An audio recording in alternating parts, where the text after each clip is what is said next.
So now come to question number 21. Is it normal to the ellipse? So one simple method is you remember the standard form of the ellipse, then compare, you will get immediately answer. Suppose you don't remember, then use that concept a square x upon 1. X1 is a cos theta comma b sin theta, a cos theta minus b square y1 upon b sin theta is equal to a square minus b square. So this will cancel x ax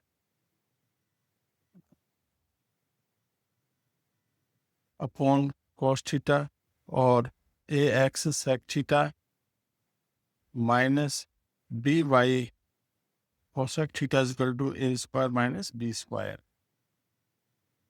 Now we will compare that.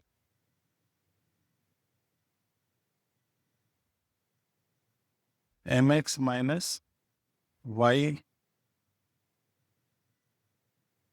is equal to minus c. Mx minus y is equal to minus c. So coefficient of x, a sec theta upon m, coefficient of y, b cosec theta upon 1 is equal to b square minus a square upon c. From this, we have to eliminate theta, we will get the condition. So from this sin theta, cos theta is how much? Sec theta is equal to m into b square minus a square upon ac. And from here, cosec theta is equal to b square minus a square upon bc. So cos theta is equal to ac upon n b square minus a square. Sin theta is equal to bc upon b square minus a square and add. So a square c square into m square b square minus a square whole square plus b square c square upon b square minus a whole square is equal to 1.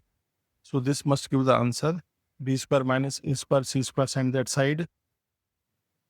So a square upon m square plus b square upon 1 is equal to a square minus b square whole square upon c square. So from here you will get, take LCM, a square plus m square b square upon m square is equal to a square minus b square whole square upon c square. So c square is equal to m square into a square minus b square whole square upon a square plus m square b square. So this is the method of that. So which option is correct? C square is equal to a square minus b square into m square upon a square plus m square b square. C option is correct.